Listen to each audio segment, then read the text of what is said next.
बोलो जयकारा बोल मेरे सदगुरुदेव महाराज की जय। श्री परमहंस दयाल जी महाराज की जय। मिरणंगली निवासी भगवान की जय। श्रीनंगल बिहारी महाराज की जय। मेरे परमपुरी भगवान की जय। श्री बाबा जी महाराज की जय। श्री कृष्णचंद्र भगवान की जय। श्री राधा रमन भगवान की जय। श्री पवन सुत हनुमान की जय। श्री परम ज्ञानेश्वर महादेव की जय। श्यापति रामचंद्र भगवान की जय। श्री बांके बिहारी लाल की जय। श्री परम भागवत कथामृत धर्म ग्रंथ से आज की कथा लीला का श्रवण श्री कृष्ण जी का विद्या अध्ययन की कथा है। महापुरुष कहते हैं कि सद्गुरु की सेवा तो ईश्वर को भी करनी पड़ती है। राम कृष्ण से को बड़ा तिन्हों ने गुरु किन्न, तीन लोक के वे धनी गुरु आगे आधीन। गुरु सेवा का आदर्श स्थापित करने हेतु श्री कृष्ण क्षिप्रा नदी के किनारे उज्जैन क्षेत्र में संदीपन ऋषि के आश्रम में विद्या प्राप्त करने को गए।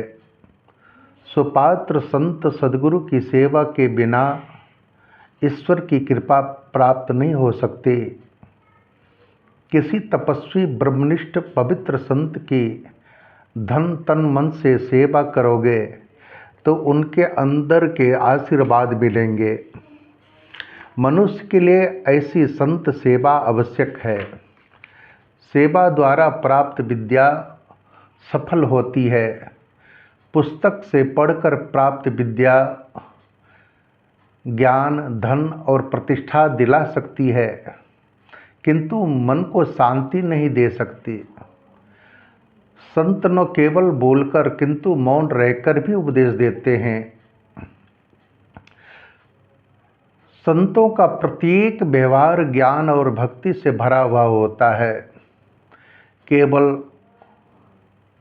स्वप्रयत्न से प्राप्त विद्या अभिमान भी लाती है।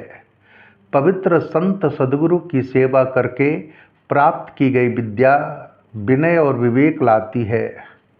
श्री कृष्ण गुरु के लिए वन में से लकड़ी लाते थे, पानी भी भरते थे।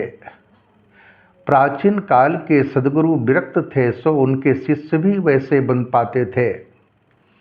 वैरागी के बिना विद्या शोभा नहीं देती। यदि विद्याभ्यास के समय विद्यार्थी विलासी जीवन जिए तो विद्या नष्ट हो जाती है। भगवान का विद्यार्थी जीवन बड़ा संयमी था। सद्गुरु के अच्छे बुरे विचार संस्कार आदि सब विद्यार्थी के जीवन में उतर आते हैं। आजकल प्रोफेसर ही विलासी होते हैं, सो विद्यार्थी भी विलासी बन जाता है। विलासी शिक्षक को शांकर भाष्य पढ़ना निरर्थक है। प्राचीन गुरु तो स्वयं संयमी थे, सो शिष्य भी संयमी बन जाते थे। संयम ही सुखदायी है। विद्यार्थी अवस्था में संयम बड़ा आवश्यक है। आजकल पैसा कमाने की विद्या पढ़ाई जाती है। सांसारिक बंधनों से मुक्त कराने वाली विद्या नहीं। आज आत्मविद्या अध्यात्म विद्या का तो नामो निशान तक मिटा दिया गया है। ज्ञान तो बढ़ता जा रहा है, किंतु विद्या घटती जा रही है। ज्ञान का उपयोग छल कपट के लिए ही किया जाता है। सा विद्या या मुक्तये, विद्या वही जो प्रभु के चरणों में ले जाए, मुक्ति दिलाए। गुरु कुल में पढ़ने आए एक गरीब ब्राह्मण पुत्र के साथ श्री कृष्ण की मैत्री हो गई। वह सौराष्ट्र का था और उनका नाम सुदामा था। श्री कृष्ण के अन्य किसी भी मित्र का उल्लेख नहीं है। सुदामा का अर्थ है इंद्रियों का दमन। निग्रह करने वाला। इंद्रियों के निग्रह के बिना न तो विद्या मिलती है न फलती है। विद्यार्थी के लिए इंद्रिय दमन बड़ा आवश्यक है। ऐसी सूचना देने के लिए ही शायद सुदामा के सिवाय अन्य किसी सहपाठी का निर्देश भागवत में नहीं है। सुदामा के साथ मैत्री करने वाला ही सरस्वती की उपासना कर सकता है। सुदामा उस संयमी व्यक्ति का प्रतीक है जो परमात्मा को प्राप्त करना चाहता है। शास्त्र और ईश्वर जीव और पशु के लिए नहीं, मनुष्य के लिए है। सुदामा के साथ मैत्री करोगे तो द्वारका नाथ मिलेंगे। सुदामा सर्वोत्तम संयम का साक्षात स्वरूप है। मन को अंकुश में रखो। जो आत्म तत्व का संदीपन करा सके वही संदीपनी है, वही सद्गुरु है। सद्गुरु बाहर से नहीं ला देते, वे तो जो भीतर है उसी को जागृत करते हैं। ज्ञान मार्ग तो प्राप्त की ही प्राप्ति कराता है। श्री कृष्ण को भी पृथ्वी पर गुरु की आवश्यकता रहती है। भगवान ने सुदामा संयम के साथ मैत्री करके सदाचार पूर्ण जीवन जिया। आज का विद्यार्थी भी यदि सुदामा से मैत्री करके विद्याभ्यास करे तो उसकी विद्या सफल हो सकती है। किंतु यह बात आज कहाँ है? स्वयं ईश्वर होकर भी कन्हैया ने सद्गुरु की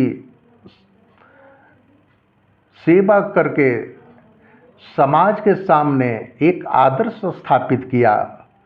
पिता पुत्र को के वंश को बिंदु वंश और गुरु शिष्य के वंश को नाद वंश कहते हैं। नाद वंश बिंदु वंश की अपेक्षा श्रेष्ठ है। विद्याभ्यास की समाप्ति हुई तो कन्हैया ने गुरु दक्षिणा देने की इच्छा प्रकट की। संदीपन मुनि ने कहा, क्षिप्रा नदी के किनारे बसे हुए मेरे आश्रम में फल और जल की कुछ कमी नहीं है। दूसरी किसी वस्तु की तो मुझे आवश्यकता है ही नहीं। कन्हैया बोले, गुरुदेव वह तो ठीक है, किंतु गुरु दक्षिणा दिए बिना मेरी विद्या असफल रह जाएगी, सो आपको कुछ न कुछ मांगना ही होगा। संदीपन ऋषि बोले, यदि कोई सुपात्र विद्यार्थी मिल जाए तो कुछ भी पाने की आशा न करके उन्हें विद्या दान करके विद्या वंश को बढ़ाते रहना, बस यही मेरी इच्छा है।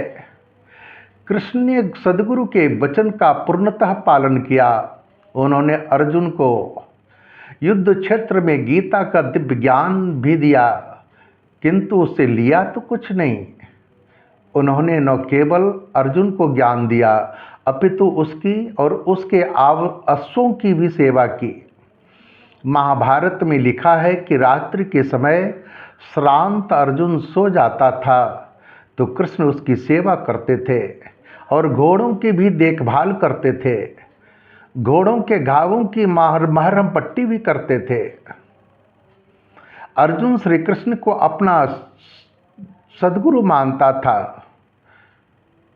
अर्जुन श्री कृष्ण को अपना सद्गुरु मानता था, किंतु श्री कृष्ण ने उसे कभी शिष्य नहीं माना, सखा ही माना।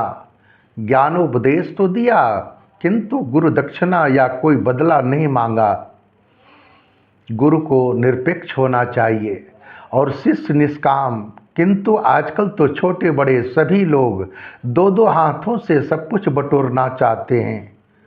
लोग चाहते हैं कि किसी संत महात्माओं के आशीर्वाद से संपत्ति और संतति मिल जाए तो कितना अच्छा हो, किंतु जो सच्चा संत होता है वह न कभी सांसारिक झंझट का आशीर्वाद देता है। सच्चा संत तो विकार वासना नष्ट करने वाले अलौकिक भजनानंद का दान करता है। कन्हैया ने गुरु पत्नी से कहा, गुरुजी कुछ मांग नहीं रहे हैं, किंतु आपको की कोई इच्छा हो तो मांग सकती हैं।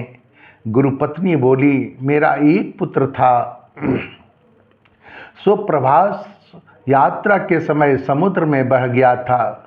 यदि तुझे गुरु दक्षिणा देनी है तो मेरा खोया हुआ पुत्र ला दे। श्री कृष्ण ने समुद्र में गोता लगाया।